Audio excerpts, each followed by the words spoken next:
नमस्कार दोस्तों, मैं हूं आपका दोस्त अमित और वीडियो में आज हम बात करने वाले हैं स्विगी के बारे में। स्विगी के बिज़नेस को हम थोड़ा सा डिटेल में समझने का प्रयास करेंगे। साथ ही साथ जो फाइनेंशियल ईयर 26 के फर्स्ट क्वार्टर के इनके रिजल्ट आए थे उनका भी एनालिसिस करने वाले हैं और देखेंगे कि कंपनी की फाइनेंशियल स्थिति क्या है, साथ ही साथ इनका बिजनेस जो है वो कैसा चल रहा है। क्योंकि स्विगी की अगर हम बात करते हैं तो इनका सबसे बड़ा जो कॉम्पिटिशन हमें देखने को मिलता है वो है जोमेटो के साथ।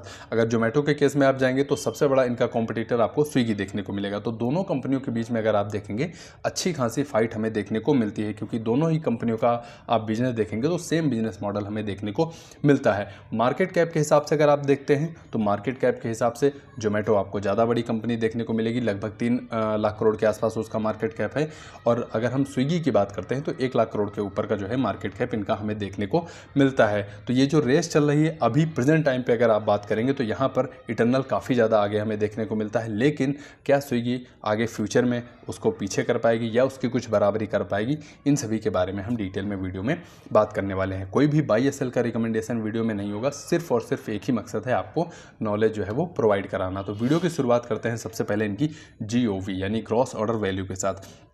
अगर ग्रॉस ऑर्डर वैल्यू आप देखेंगे तो यहाँ पर कंसोल बेस पे 14,797 करोड़ की इनकी ग्रॉस ऑर्डर वैल्यू हमें देखने को मिली है, जिसमें ग्रोथ अगर आप देखेंगे क्यू ऑन क्यू बेस पे तो 14.8% की इनकी ग्रोथ हमें देखने को मिली है। ईयरली बेसिस पे अगर आप जाते हैं तो 45.2% की इनकी जो ग्रॉस ऑर्डर वैल्यू है उसमें जो है वो ग्रोथ हमें देखने को मिली है। तो नंबर अगर आप देखेंगे तो पिछले फाइनेंशियल ईयर यानी 25 की अगर हम बात करते हैं तो हर क्वार्टर में ये नंबर आपको बढ़ता हुआ नजर आया, जो कि कंपनी के लिए अच्छी बात है। लेकिन बढ़ने की यानी ग्रोथ की स्पीड अगर आप देखेंगे वो थोड़ा सा इटरनल के केस से कम हमें देखने को मिली है। तो ये हो गई ग्रॉस ऑर्डर वैल्यू का नंबर। अब ग्रॉस ऑर्डर वैल्यू के बाद अब हम चलेंगे सेगमेंट वाइज इनके नंबर को देखेंगे। सबसे पहले फूड डिलीवरी का बिजनेस अगर आप देखेंगे, क्योंकि जोमेटो के केस में आप देखेंगे तो एक समय पे उनका भी सबसे बड़ा जो बिजनेस था वो फूड डिलीवरी का था। अभी हाल में ही आप देखेंगे जब अपडेट आए थे तो उस समय तो उनका बिजनेस जो है वो फूड डिलीवरी का कम हो गया है, क्योंकि ब्लिंकिट ने उसकी जगह जो है वो ले ली। लेकिन स्विगी के केस में अगर आप देख रहे हैं तो इनका सबसे बड़ा बिजनेस अभी भी फूड डिलीवरी का ही हमें देखने को मिलता है। और फूड डिलीवरी बिजनेस के ग्रॉस ऑर्डर वैल्यू की अगर हम बात करते हैं तो 8,000 के ऊपर इनकी 8,000 करोड़ के ऊपर इनकी ग्रॉस ऑर्डर वैल्यू हमें देखने को मिलती है।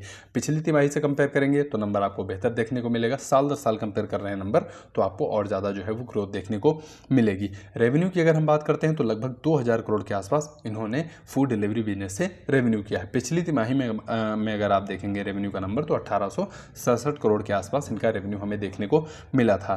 तो रेवेन्यू अगर आप देखेंगे वाई ऑन वाई बेस पे और क्यू ऑन क्यू बेस पे इनका रेवेन्यू जो है वो फूड डिलीवरी बिजनेस से बढ़ता हुआ देखने को मिला है।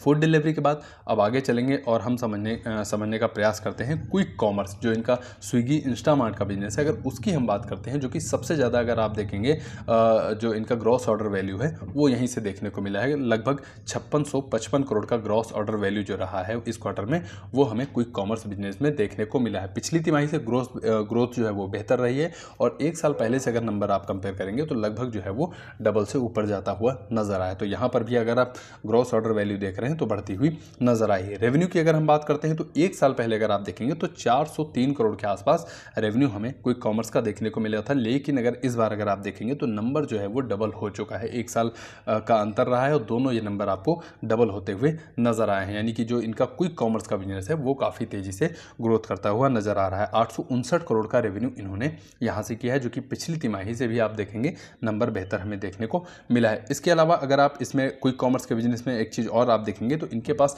डार्क स्टोर की अगर हम बात करते हैं तो यहाँ पर 1,000 से ऊपर इनके पास टोटल जो है वो डार्क स्टोर्स हमें देखने को मिले हैं। और अगर जोमेटो या इंटरनेल के केस में आप देखेंगे तो जहाँ तक मुझे याद है लगभग 1,500 के आसपास उनके पास डार्क स्टोर जो है वो हमें देखने को मिल जाते हैं। तो इस केस में अगर आप देखेंगे तो स्विगी आपको पीछे देखने को मिलेगा। इसके अलावा अगर आप देखेंगे जो इनका एवरेज मंथली ट्रांजैक्शन नंबर हो गया, एक सेकेंड, एवरेज ऑर्डर वैल्यू में देख लेता हूं। अगर एवरेज ऑर्डर वैल्यू की मैं बात करूं तो यहां पर एवरेज ऑर्डर वैल्यू 612 रुपये के आसपास हमें देखने को मिली है। पिछली तिमाही में अगर आप जाएंगे तो यहाँ पर एवरेज ऑर्डर वैल्यू 527 रुपये हमें देखने को मिली है। यानी क्यू ऑन क्यू और ईयरली बेसिस पे इनकी जो एवरेज ऑर्डर वैल्यू है वो इंक्रीज हो रही है, जो कि अच्छी बात है। यहाँ पर भी कंपनी के नंबर जो है वो फेवर में हमें देखने को मिले हैं।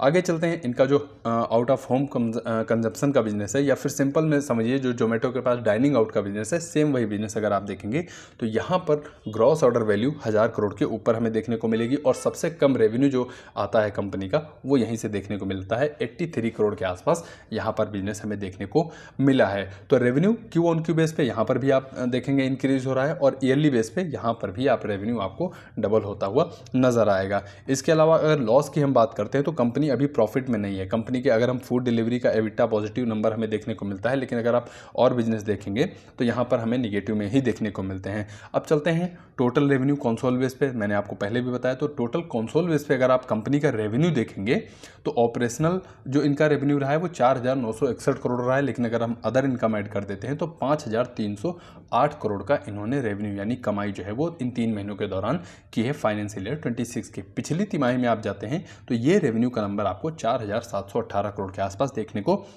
मिलेगा और एक साल पहले यही नंबर आपको 3,477 करोड़ यानी कि रेवेन्यू में ग्रोथ हमें देखने को मिली है, चाहे वो ईयरली बेसिस हो या फिर क्यू ऑन क्यू बेस पे हो। तो यहाँ पर भी नंबर आप देखेंगे कंपनी के फेवर में हमें देखने को मिले हैं। लॉस की अगर हम बात करते हैं तो जब सबसे बड़ा निगेटिव स्विगी के लिए हमें देखने को मिला है वो है लॉस का लगातार बढ़ते रहना। अब देखिए रेवेन्यू आप देखेंगे यानी कंपनी की जो कमाई है वो लगातार हर क्यू ऑन क्यू बेस पे आपको इंक्रीज फॉर्म में देखने को मिलेगी, लेकिन लॉस की अगर हम बात करते हैं जो बढ़ना चाहिए वो लॉस कन्वर्ट हो रहा है। लॉस में प्रॉफिट की तरफ कंपनी आनी चाहिए, लेकिन लॉस जो है इनका और जो है वो ज़्यादा होता चला जा रहा है। एक साल पहले 611 करोड़ का लॉस था, उसके बाद फिर 626 हुआ, 799 हुआ, 1000 करोड़ के ऊपर गया और इस बार अगर आप देखेंगे लगभग 1200 करोड़ का नुकसान हमें देखने को मिल रहा। तो सबसे बड़ा निगेटिव पॉइंट ये है कि कंपनी अभी लॉस में है और कब प्रॉफिट में आएगी ये आने वाले जब क्वार्टर्स के नंबर हमें देखने को मिलेंगे उसी समय पता चलेगा कि ये जो लॉस इनका 1200 करोड़ के आसपास है ये आगे बढ़ता हुआ नजर आए या फिर